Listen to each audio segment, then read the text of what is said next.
பார்வையாளர்களுக்கு வணக்கம். இன்றைக்கி திருப்பூரில் நடந்துகிட்ருக்கிற திருப்பூர் புத்தக திருவிழாவுக்கு ஆனந்த் சீனிவாசன் சார் வந்திருக்காரு. அவரை சந்தித்து திருப்பூர் புத்தக திருவிழா குறித்தும் இன்றைக்கு பொருளாதார ரீதியாக திருப்பூர் அடைந்திருக்கிற முன்னேற்றம், இந்திய பொருளாதாரங்கள் குறித்து சில விஷயங்கள் நம்ம பேச இருக்கிறோம். அவரை வரவேற்போம். சார் வணக்கம். வணக்கம் சார். திருப்பூர் புத்தக திருவிழாவுக்கு நீங்கள் வந்திருக்கிறது ரொம்ப மகிழ்ச்சி. எனக்கு தான் பெரிய மகிழ்ச்சி. ஒரு ஸ்டேட்டோட ஹெல்ப் இல்லாமல் ஒரு மக்களால் சேர்ந்து ஒரு 40 வருஷத்தில் ஒரு டவுனை இவ்வளோ பெருசாக ஆக்க முடியுங்கிறதுக்கு திருப்பூர் ஒரு எக்ஸாம்பிள். திருப்பூர் எல்லோரும் ஒருத்தர் சப்போர்ட் பண்ணி கம்ப்ளீட்டாக ஒரு வேல்யூ செயினை கவர்மெண்ட்டில் கொண்டு வந்து லோக்கலாகவே ஃபைனான்ஸ் பண்ணி பெருசாக டெவலப் பண்ணி உலகம் ஃபுல்லாக திருப்பூர் டிஷர்ட்னா திருப்பூர் அப்படியே பேர் இந்த மக்கள் வாங்கியிருக்கிறாங்க. இவங்களுக்கு நான் தான் நன்றி சொல்லணும். இந்த ஊரில் இது மாதிரி ஒரு கண்காட்சி அரேஞ்ச் பண்ணி என்ன மாதிரி ஒரு ஆடை கூட்டத்துக்கு நான் தான் நன்றி சொல்லணும். ரொம்ப நன்றி சார். சார், இப்போ உங்களுக்கு யூரோப்பியன் யூனியனோட வரியில்லா வர்த்தக ஒப்பந்தம் இன்னைக்கு கையெழுத்தாயிருக்கிறது உங்களுக்கு தெரியும். இதில் திருப்பூர் கையெழுத்து ஆகலை. ஓகே, அதுக்கான முன்னாடி நம்ம பிரதமர் எப்படின்னா, சரி, குழந்தை பிறக்கிறதுக்கு முன்னாடியே செலிப்ரேஷன் பண்ணிடுவார். இது ஆகாதுன்னு நான் சொல்லலை. சரி, 2007 முன்னாள் பிரதமர் மாண்புமிகு மன்மோகன் சிங் ஆரம்பித்து வச்ச பேச்சுவார்த்தை இது. அதுலேருந்து தொடர்ந்து இன்றைக்கி ஒரு மாதிரி முடிவுக்கு வந்திருக்குன்னு சொல்கிறாங்க. ஆனால் இதுக்கு இப்போ அது என்னென்னா லீகல் ஸ்க்ரப்பிங் அப்படிங்கிறாங்க. அப்படின்னா இனிமேல் தான் வக்கீல்கள் இதை பற்றி பேச போகிறாங்க. ஓகே, ஸோ வக்கீலுங்களை பற்றி உங்களுக்கு சொல்ல வேண்டாம், நான் சொல்ல வேண்டாம். ஸோ வக்கீலுங்க டாக்குமெண்ட் ரெடி பண்ணுவாங்க. சரி, அதுக்கப்புறம் இது என்னென்னா யூரோப்பியன் யூனியனில் பார்லிமெண்ட்டுக்கு போகணும். இப்போ அது ஒரு நாடு இல்லை, ஒரு 20 நாடு சேர்ந்து நடத்தும் பார்லிமெண்ட். சரி, அந்த பார்லிமெண்ட்டில் டிபேட் ஆகி பாஸ் ஆகும். சரி, அதுக்கப்புறம் தான் ஒப்பந்தம் கையெழுத்தாகும். 27 ஏப்ரலுக்கு மேலே தான் இது வரும். அதனால் இந்த வருஷத்தில் திருப்பூருக்கு ஏதாவது வரும்னா வராது. சரி, ஆனால் இது என்ன பண்ணும் அப்படிங்கிறதையும் கேட்டிங்கன்னா, ரெடிமேட் கார்மெண்ட்ஸுக்கு 15% டேக்ஸ் போடுறாங்கன்னு நினைக்கிறேன் யூரோப்பியன் யூனியனு. சரி, நம்மளோட பெரிய காம்படிட்டராக இருக்கிற பங்களாதேஷ் அண்ட் வியட்நாமுக்கு 0% டேக்ஸ் நினைக்கிறேன். அதனால் இந்த அப்படியே இவங்க ஃபாலோ பண்ணி 27க்குள்ளே இதை முடித்தாங்கன்னா சரி, இதுக்கும் 0% டேக்ஸும் வரதுக்கு வாய்ப்பு ரொம்ப பிரகாசமாக இருக்குது. சரி, இதில் ஒரு கார்மெண்ட் இண்டஸ்ட்ரிக்கு ஒரு பெனிஃபிட் இருக்கிறத நம்மளால் டெஃபினட்டாக ஒரு கார்மெண்ட் இண்டஸ்ட்ரிக்கு ஒரு பெரிய பெனிஃபிட். அதே சமயம் இந்திய அளவில் இது இந்தியாவிற்கான மற்ற துறைகளுக்கான இது பிரயோஜனமாக இருக்கும். இந்த பாருங்கள், நம்ம ஊரில் இது ப்ராப்ளம் வரும்னா யாருக்கு வரப்போகுது? இவங்களுக்கு பெரிய கார் கம்பெனிக்கு வரப்போகுது. சரி, பெரிய மதுபானம் பண்ணுறவங்களுக்கு வருமா இருக்கும். அவங்க மீட்ஸ் எல்லாம் கூட சொல்கிறாங்க, அவங்கெல்லாம் பணக்காரர்கள். காரு, ஒயின் அதெல்லாம் பணக்கார பிஸ்னஸ். ஓகே, இது சாமானியன் பண்ணுற பிஸ்னஸ். இது எம்எஸ்எம்இங்கிறது டெக்ஸ்டைல் கூட பில்லு பெருசாக இருக்கலாம். சரி, இந்த பின்னல் ஆடை பிஸ்னஸ்ங்கிறது எம்எஸ்எம்இ வர்த்தக பிஸ்னஸ். மேக்ஸிமம் 50 கோடி 100 கோடிக்கு மேலே டேர்ன் ஓவர் இருக்கிற கம்பெனிகள் கைவிட்டு எண்ணிடலாம் நீங்கள். அதனால் நீங்கள் தான் நிறைய பேருக்கு வாய்ப்பு கொடுக்குறீங்க. நீங்கள் என்ன பார்க்கணுன்னா, இதுக்கு இவங்களுக்கு பெனிஃபிஷியலாக இருக்கா இல்லையானா டெஃபினட்டாக இருக்குது. எஸ்பெஷலி அமெரிக்காவில் ட்ரம்ப்புக்கும் மோடிக்கும் நடந்த ஒரு பர்சனல் கருத்து வேறுபாடுனால, ரெண்டு மனுஷங்களுக்குள்ளே இருக்கிற சண்டைனால ஒரு மாவட்டத்தையே நீங்கள் 56% டேக்ஸ் போட்டு ஒரு கட்டத்தில் தள்ளிட்டீங்க. அதுக்கு இது ஒரு வருஷம் கழித்து ஒரு மருந்தாக இருக்கும். சரி, இல்லை, இது ஒரு 2 தனி நபர்களுக்குள்ள, அதிபர், அவர் அமெரிக்க அதிபராக இருக்கட்டும், இந்திய பிரதமராக இருக்கட்டும், 2 தனி நபர்களுக்குள்ளே இருக்கிற ஒரு கருத்து வேறுபாடு ஒரு நாட்டின் மீது இவ்வளோ பெரிய வரி விதிக்கிறதுக்கு ஒரு அடிப்படை காரணமாக இருக்கும். அப்படி தான் ரகுராம் ராஜனும் சொல்கிறார், நானும் ஒத்துக்கிறேன்.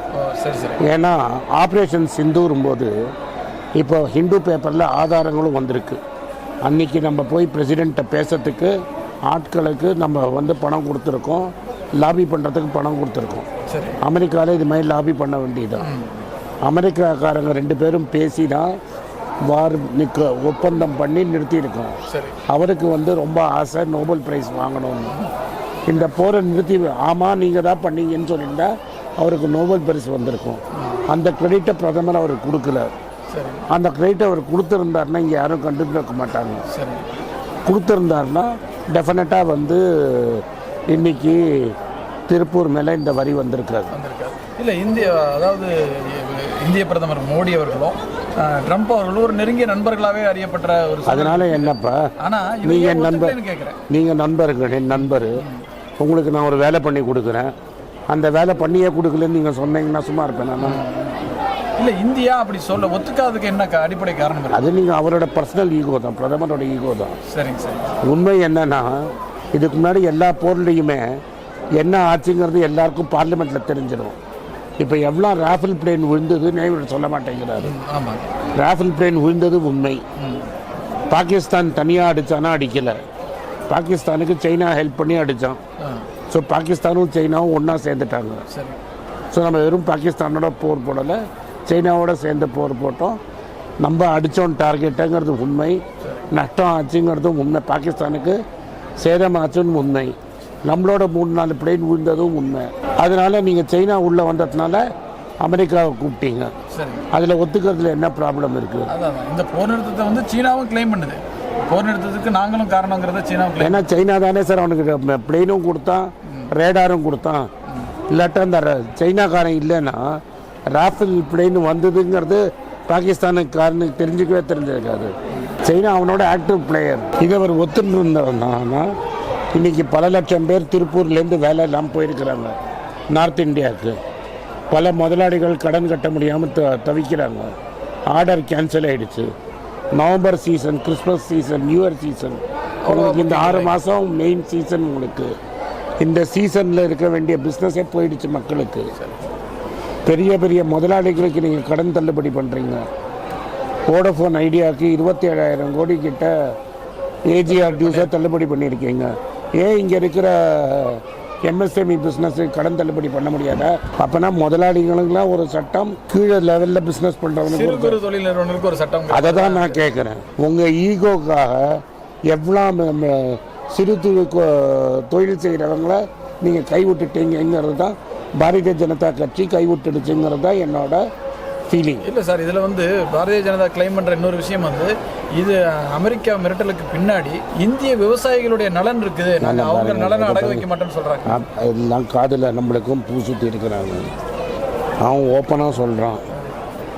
என்னன்னு சொல்கிறான்? ஓப்பனாக அவன் சொல்கிறான் 25% டேக்ஸ் எது. இப்போ அதுக்கு நான் எக்ஸாம்பிள் சொல்கிறேன். 25% டேக்ஸு ரஷ்யா எண்ணெய் வாங்கினது. ஆமாம், ரஷ்யா எண்ணெய் வாங்கி எனக்கு பெட்ரோல் பாதி விலை கொடுக்குறீங்களா? அது கிடையாது. அதில் இந்திய மக்களுக்கு நேரடி பலன்கள்ங்கிறது யாருக்கு பலன் போகுது? பெருமுதலாளிகள் ஏவன் போகுது.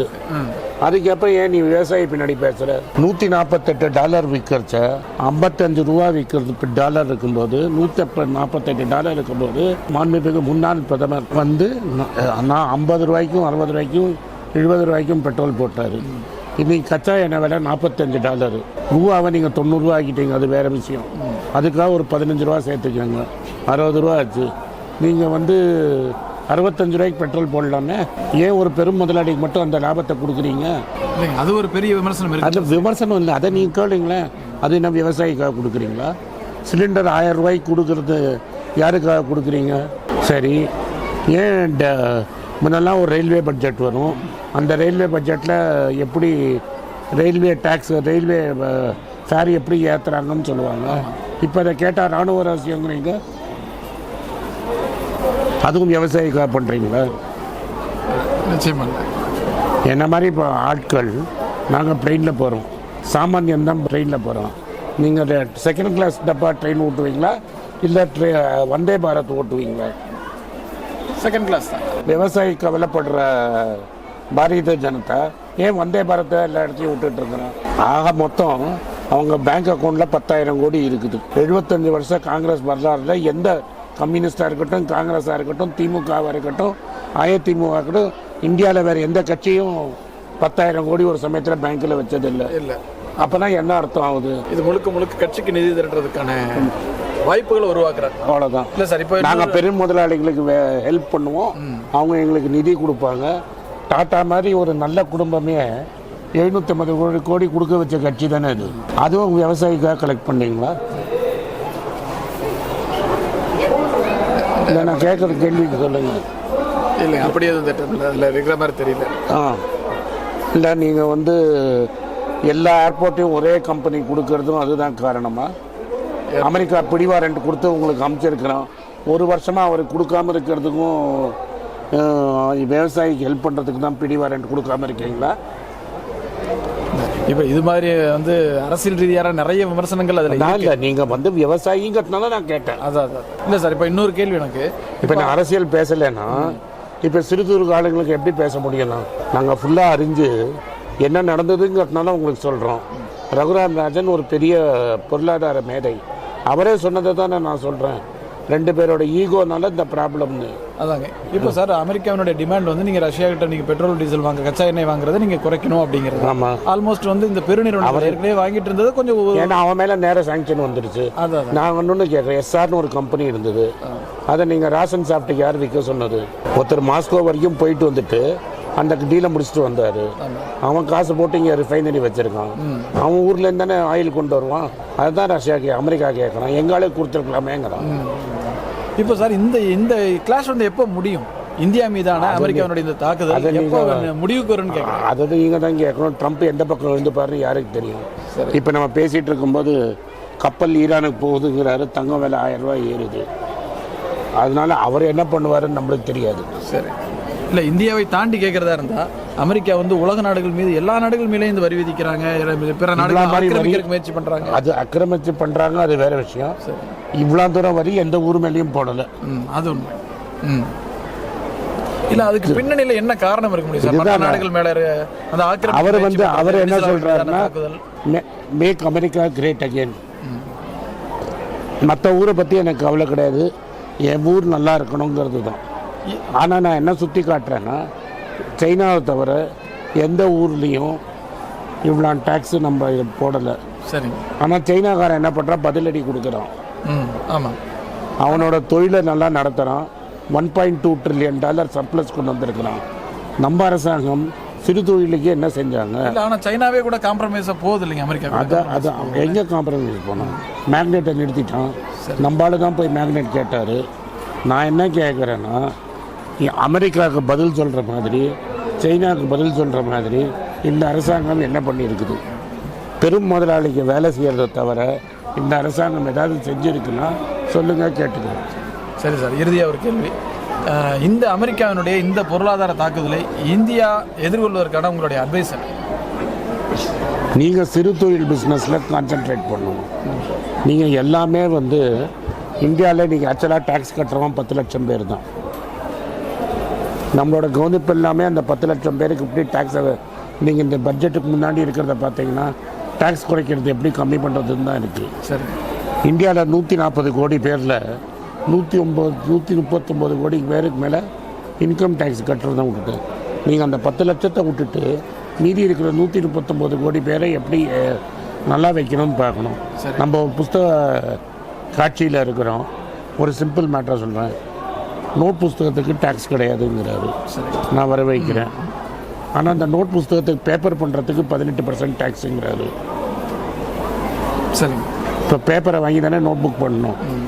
அப்போ அவன் 18% டேக்ஸ் போட்டு தானே பேப்பர் வாங்குவான். அவன் எப்படி அந்த ஜிஎஸ்டியை கிளைம் பண்ணுவான்?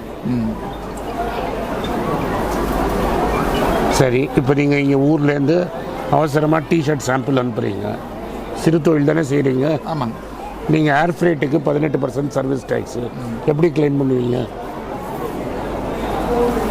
இது மாதிரி சின்ன சின்ன விஷயத்தை நீங்கள் கவனிச்சிங்கன்னா நாடு செழிப்பாக இருக்கும். நீங்கள் அமெரிக்காவுக்கு பதில் சொல்லலாம். எப்போதும் A1 to A7க்கு என்ன பெனிஃபிட்டு, பணக்காரனுக்கு என்ன பெனிஃபிட்டு அப்படின்னு பார்த்துக்கிட்டே இருந்தீங்கன்னா நாடு எப்படி முன்னேறும்?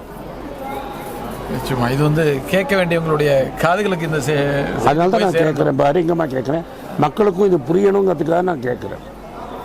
ரொம்ப நன்றி சார், உங்களுடைய கருத்துக்களை பகிர்ந்து கொண்டதுக்கு ரொம்ப நன்றி.